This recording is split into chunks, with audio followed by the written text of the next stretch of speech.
안녕하세요. 매일 새로운 사연을 전하는 읽어주는 사연 라디오입니다. 구독과 좋아요, 많은 공유 부탁드립니다. 오늘의 사연 시작하겠습니다. 안녕하세요. 결혼한 지 올해로 3년 차인 30대 여성입니다. 사랑만 있으면 그게 뭐가 됐든 극복할 수 있다는 어리석은 생각으로 남편과 결혼했어요. 그러니 한마디로 제 팔자 제가 꼬았지요. 그런데도 불구하고 여기 와서 이렇게 하소연을 하는 건 이마저도 하지 않으면 제가 정말 제명에 못 살 것 같아서요. 남편이 폭력적이고 무책임한 모습을 보일 때마다 그래도 내 남편이니까 내가 이해해줘야지, 내가 보듬어줘야지, 정말 돛 닦는 마음으로 참았거든요. 그런데 이제 더는 안 되겠어요. 36살이란 제 나이가 이미 늦었다고. 모든 걸 단념하고 살기엔 너무 아깝다는 생각도 들고요. 남편하고는 사회생활을 하다 알게 된 사이예요. 당시 저는 의류회사를 다니고 있었고 남편은 거래처 직원이었죠. 처음엔 회사 일로 연락을 주고받았는데 그 횟수가 빈번해지다가 몇 번 만나면서 사적인 얘기도 조금씩 나누게 되고 그게 계기가 되어서 알게 된 지 2년 만에 정식으로 연애를 시작했네요. 비록 사내 커플은 아니었지만 그래도 뒤에서 이런저런 말 나오는 게 싫어서 사람들한테는 알리지 않고 있다가 본격적으로 결혼 준비를 시작하면서 그동안 남편과 연애 중이었단 소식을 전했어요. 사실 제 연애 소식이 뭐라고 그렇게 쉬쉬했나 하는 사람들도 있었겠지만 거기엔 제 나름대로 이유가 있었습니다. 저희 친정부모님은 제가 중학생 때 이혼을 하셨거든요. 이런 말이 어떻게 들릴지 모르겠지만 솔직히 부모님의 이혼 소식을 들었을 때 별로 그다지 놀라진 않았어요. 워낙에 어려서부터 두 분 사이에 다툼이 잦았기에 평생 같이 사실 것 같진 않았거든요. 아무튼 그래도 외도를 했다거나 그런 건 아니었기에 비교적 원만하게 헤어지셨답니다. 저는 친정어머니를 따라갔고요. 하지만 원만하게 헤어지셨다고 해도 이혼이 저에게 미친 영향은 꽤나 컸습니다. 일단 저희 부모님은 같이 장사를 하셨다 보니 동네에 같이 아는 분들이 참으로 많으셨어요. 그렇다 보니 사람들끼리 이러쿵저러쿵 걱정이 되니까 그러는 거라곤 했지만 그래도 별의별 소리가 다 나오더라고요. 그래서 그때 저도 결심했죠. 누구를 만나고 헤어지는 건 정말 조심해야 되는 일이라고요. 사람들한테 괜히 말할 필요도 없고. 그래서 남편과 연애를 시작했을 때도 남들이 알게 될까봐 조심조심했던 거예요. 아무튼 그렇게 주변 사람들에게 알리고 양쪽 부모님들을 만나서 인사도 드렸습니다. 그런데 시댁이 가난한 건 알고 있었어요. 연애할 때도 남편이 자기가 어려서부터 얼마나 어렵게 자랐는지, 지금도 어머님 아버님이 돈 때문에 고생을 얼마나 하시는지 그런 이야기를 종종 했었거든요. 그리고 아니나 다를까 정말 손가락 빨고 살 만큼 가난한 건 아니었지만 그래도 반전세에 거주하시면서 노후 준비도 하나도 되어 있지 않았어요. 그런데 이런 조건을 알면서도 왜 결혼을 했냐면 저라고 조건이 얼마나 나은 건 아니었거든요. 시댁에서는 저희 부모님이 이혼 후 따로따로 사시는 걸 제 흠이라고 여기셨고 저 또한 나름대로 그게 제 컴플렉스였으니 저는 이혼한 부모 밑에서 자랐으니까 시부모님의 가난 정도는 이해해야 할 것만 같았어요. 그리고 한편으론 사이가 좋지 않으셨던 친정부모님에 반해 시부모님은 그런 와중에도 사이는 무척 좋으셨거든요. 그래서 그런 부모님 밑에서 자란 남편이라면 배우잣감으로 딱이란 생각도 들었고요. 물론 지금은 너무 후회합니다. 사람 성격이란 게 1, 2년 연애했다고 다 알 수 있는 건 결코 아니었어요. 생각해보면 저희 친정부모님도 그 당시에 흔치 않게 연애 결혼을 하셨는데 그럼에도 불구하고 같이 사는 내내 그렇게 싸우고 결국 성격 차이로 이혼을 하셨잖아요. 그런데 전 무슨 자신감으로 남편 성격이 어떻다 저떻다 판단을 내리고 결혼까지 결심했던 건지. 여담이지만 저희 친정부모님은 이혼 후 각자의 삶을 살고 계세요. 그리고 두 분 다 여전히 저에게 잘해주시죠. 하지만 아무래도 다 같이 한 집에 사는 건 아니다 보니 언젠가부터 친정어머니나 아버지께 저에 관한 이야기들을 시시콜콜 말하기가 어려웠어요. 그래서 결혼 전에도 이렇다 저렇다 상의 같은 걸 하기가 힘들었고요. 아무튼 그래서 제 나름대로 제 조건도 완벽치 않으니 가난한 시댁 정도는 제가 안고 가야 할 문제라고 생각을 하고 그렇게 결혼을 결심하게 되었네요. 그런데 제가 정말 생각이 짧았습니다. 가난한 시댁도 문제였고 남편은 결혼 후 제가 전혀 예상하지 못한 모습을 보여주기 시작했거든요. 그건 바로 술이었어요. 연애하는 동안에도 둘이 가끔 술을 마신 적은 있어요. 하지만 대부분은 저녁 식사를 하면서 가볍게 맥주 한두 캔을 마시는 정도였고, 술이 약했던 저의 반의 남편은 그렇지 않다 보니 저는 남편에게 주사가 있다고는 꿈에도 상상하지 못했습니다. 언젠가 한번 고등학교 친구들을 만난다고 나갔다가 필름이 끊겨서 들어온 적이 있긴 했었는데, 그냥 어느 다른 남자들처럼 어쩌다 정말 진탕 마시고 그렇게 되었나 보다고만 생각했었고요. 그런데 결혼하고 나니까 술만 먹고 나면 저에게 시비를 겁니다. 현관에 들어설 때부터 소리를 지르면서 들어오고 밤새도록 저한테 야 해대는데 그게 너무 듣기 싫고 공포스럽기까지 했어요. 대답을 해주면 얘기가 어디로 튈지 모르니까 눈 딱 감고 자는 척도 해봤는데 그러면 또 대답을 안 한다고 자기를 무시하는 거냐며 별의별 욕을 다 해댔죠. 그리고는 집안에 작은 기물들을 던지기도 했고요. 하지만 작은 기물이라고 해도 거실 바닥이고 안방 바닥에 널브러진 휴지곽이며 리모컨이며 깨진 화분 같은 걸 보고 있으면 그저 눈물만 주룩주룩 흐르더라니까요. 그런데 정작 당사자는 자기는 정말 아무 기억도 없다면서 평소처럼 여보 하고 나와서는 사과도 한 번 한 적이 없습니다. 기억이 안 나는데, 자기가 한 건지 정말 모르겠는데 어떻게 사과를 하냐면서 자기가 지금 사과를 하면 그건 진심 없는 가짜 사과라고, 그거라도 받고 싶은 거면 하겠다 하면서 빈정거리기나 할 뿐이었죠. 그래도 바보 같은 저는 참고 살려고 했어요. 막말로 저를 때리는 것도 아니고 집안을 때려부시는 것도 아닌데 어떻게든 술을 덜 마시게 하면 상황이 나아지겠지라고. 지금 생각해보면 말도 안 되는 소리지만 나름대로 그게 해결책이 돼줄 거라고 생각했어요. 그래서 남편이 술 약속이 잡히고 그럴 때면 어떻게든 빨리 들어오게 하려고 갖은 술을 다 쓰기도 했는데 결론은 별로 소용은 없더라고요. 나중엔 아예 제 전화를 받지를 않았으니까요. 하지만 그래도 어떻게든 품고 살려고 했어요.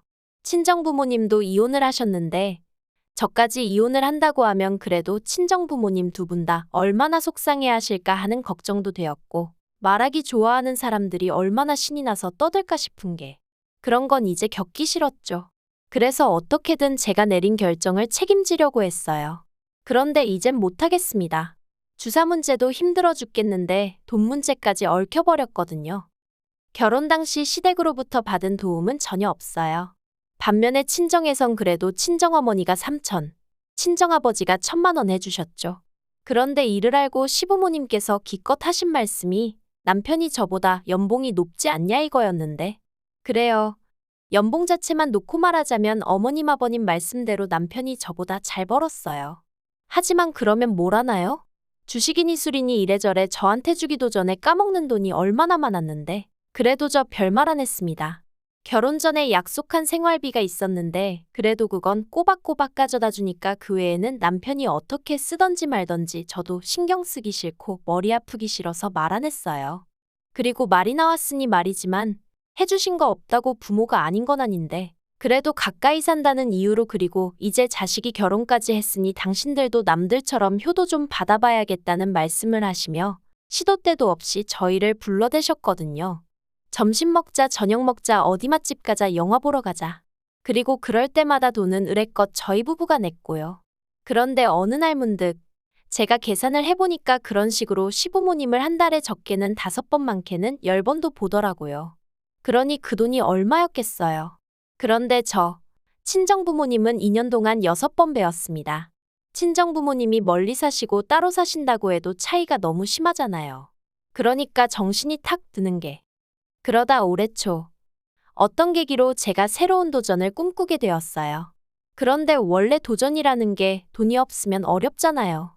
그리고 저는 절대 은연중에라도 뭘 바라거나 그런 뜻은 없었는데 별 생각 없이 친정어머니랑 통화 중에 얘기를 한 거죠. 배워보고 싶은 게 있는데 돈이 제법 들 것 같다. 지나가는 말처럼요. 그랬더니 친정어머니가 그러면 엄마가 좀 보태줄게 하시길래 제가 괜찮다고 안 도와주셔도 된다고 아주 손사래를 쳤거든요. 그런데 이튿날 친정어머니가 제 계좌로 2,000만 원이랑 큰돈을 보내셨습니다. 이 돈이 어디서 났냐 하니까 어디서 나긴 엄마가 벌었지 하시는데, 문득 이혼 후 혼자 고생하시던 친정어머니 모습이 생각나서 감정이 북받치더라고요. 그래서 이 돈은 절대 못 받는다, 못 쓴다 했는데 괜찮다고 그냥 받으라며 꼭 뭘 배우는데 쓰지 않더라도 비상금으로 가지고 있으라셨어요. 아무리 가정주부라고 하더라도 얼마 정도는 주머니에 가지고 있어야 하는 법이라면서요. 그래서 제가 이거 안 줘도 나 돈 있어 하는데도 원래 엄마 마음이란 게 그렇지가 않다면서. 그래서 더는 거절 안 하고 제가 갖고 있기로 한 거죠. 그런데 그런 일이 있고 얼마 지나지 않아 남편이 회사에서 사고를 치고 왔습니다. 남편이 회사 동료들하고 술 딱 한 잔만 하고 온다길래 그러라 한 게 화근이었죠.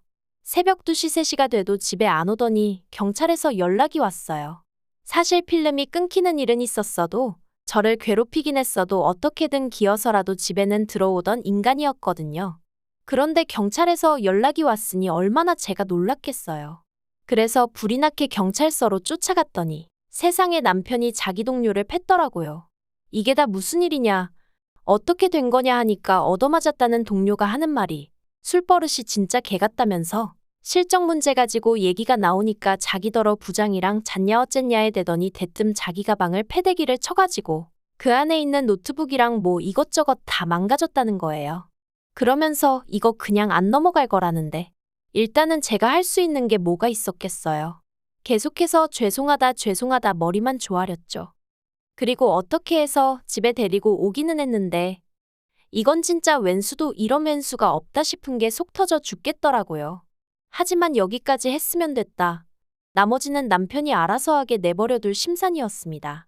자기도 술 처먹고 사고를 치면 어떤 후폭풍이 오는지 알아야 할 거 아닌가 싶어서요. 그런데 바로 다음 날 회사에 출근은 했는데 이제 회사에서도 난리가 났나 봐요. 그 맞았다는 동료가 저희 남편이 부장이랑 잤냐 어쨌냐 그랬다는 소리까지 다 얘기를 해서는 그 부장도 명예훼손으로 고소하겠다고 뒤집어지고 그러자 회사에선 남편더러 합의해라. 합의하면 회사에서 내보내진 않겠다 그렇게 나오더랍니다. 남편이 그 이야기를 저한테 하면서 아주 징징거리고 쥐어짜대는데 솔직히 제 기분이요? 뭐 어쩌라고였어요. 내가 너 그렇게 술 처먹고 다닐 때 알아봤다 이거였죠. 그런데 남편이 합의해야 할 거 아니냐면서 저더러 돈 좀 달랍니다. 어이가 없어서. 그런데 저라고 여기까지 생각 못한 건 아니었거든요. 물론 회사 사람을 상대로 이런 일이 있을 줄은 몰랐지만 아무튼 그래서 제가 돈이 어딨냐, 당신 그간 나 생활비라고 얼마 떼주고 나머지론 다 뭐했냐, 당신이 알아서 해라 했습니다. 그랬더니 대번에 하는 말이 장모님이 돈 주신 거 있지 않냐는 거예요. 그건 어떻게 알았냐니까 그냥 어쩌다 제 통장 내역을 봤다면서 얼버무리는데 어이가 없어서. 그래서 그건 나 필요한데 쓰시라고 주신 거지. 당신 사고 친 거 수습하라고 주신 돈 아니라고 그러니 꿈도 꾸지 말라고 했어요. 그리고는 제가 시부모님께 바로 전화를 걸어 지금 남편이 술 먹고 사고를 쳐서 한 1,000만 원 정도 필요하다고 하는데 어떻게 좀 도와주실 수 있냐 물었습니다. 그랬더니 수화기 너머로 깊은 한숨이 전해져 오더니 알겠다고 하시더라고요. 아무튼 그래서 그렇게 시부모님한테 1,000만 원 받아서 우여곡절 끝에 남편이 합의는 했는데 그 과정에서 내내 남편이 한다는 말이 자기 부모님은 돈이 없는데 이 돈이 어디서 난 건지 모르겠다. 형편도 어려운 분들이 자기 때문에 이 돈을 마련하시느라 고생하셨을 걸 생각하니 눈물이 난다. 말만 들으면 효자도 세상에 그런 효자가 없구나 싶을 정도였죠. 어이가 없었어요.